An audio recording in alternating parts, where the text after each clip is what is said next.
Hey all heroes, this is going to be a short video about our spawn deck and the spawn gates.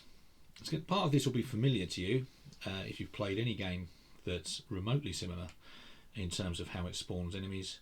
Some of it's a little bit different because, well, Vale's a little bit different. So first of all, as mentioned in our tokens video, we've got three different gate tokens. We've got a blue one, a yellow one and a red one. And then Alexandra, our graphic designer, said, what if you've got colourblind people? And yeah, hadn't considered that. So on the other side of these, we've got a blue gate there with a Triskelion symbol. We've got the yellow gate there with a she spiral symbol. And the red gate with the enemy symbol. Now, there is another application for these, which involves teleporting enemies, where you'll notice that if I get a dice and it's got a combat symbol, when an enemy activates, you'll roll this. If it gets the combat system symbol, it'll attack whatever's in its zone. If it gets one of the other ones, it will teleport to a different location, making it quite hard to kill.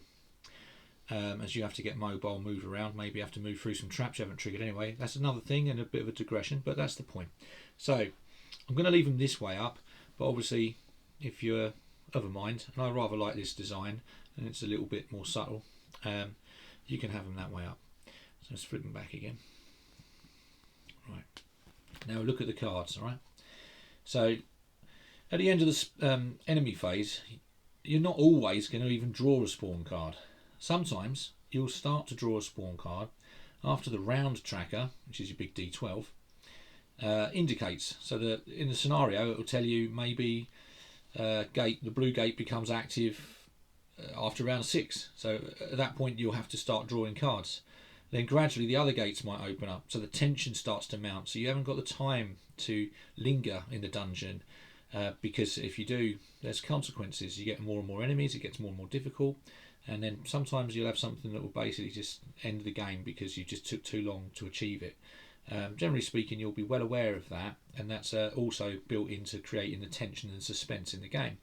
Back to the cards. So this one is a red card, and it just says simply spawn one enemy type C, right? Then it's got a little serpent symbol, it's a snake eating its own tail, and then it's got a gate wax seal that's got the enemy face in it, so you know that it's coming in at the red gate if you can't see that this is red. So the serpent might be something that, for example, has a trigger, like it might move the rats that are in play. The serpent might do a great many other things as well.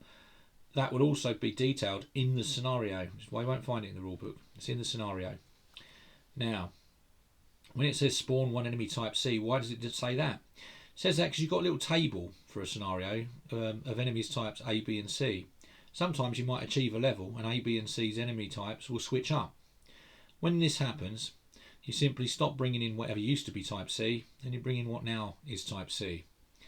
Why did I do that? Early on in design, it became quite clear that if all of these cards told you exactly what to bring in, you would need spawn decks for multiple scenarios and it would become very unwieldy and impractical, and this was a very efficient solution. So let's go through them. I'm not going to go through them all, but there's a blue one, so that one's spawn one enemy of type B. And yep, little serpent symbol, snake eating its own tail, and then the Triskelion is in this little wax seal there. It's not all ones, honest, except for the ones that are coming out are. So there's a yellow gate, and the yellow gate has also got a serpent on it. So it's got spawn one enemy of type A, and it's got the little she spiral in the yellow wax seal. One of the other things that often happens on serpents is that traps might reset, or ones that are permanent, like the fire trap, might effectively flood a zone with fire every time one of those comes up at the end of a round. So when you're moving around the dungeon, and if you're doing something in a zone that has a fire trap, be very aware that if you're still there at the end of the round, you could get fried. Okay, there you go.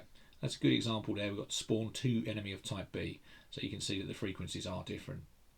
Yeah, but they've all got this nice uniform back, and there's 15 cards in the spawn deck. That concludes the spawn deck tutorial. So anyway, thank you for your time. Hope you've enjoyed this quickie, and till next time, heroes, blessed be.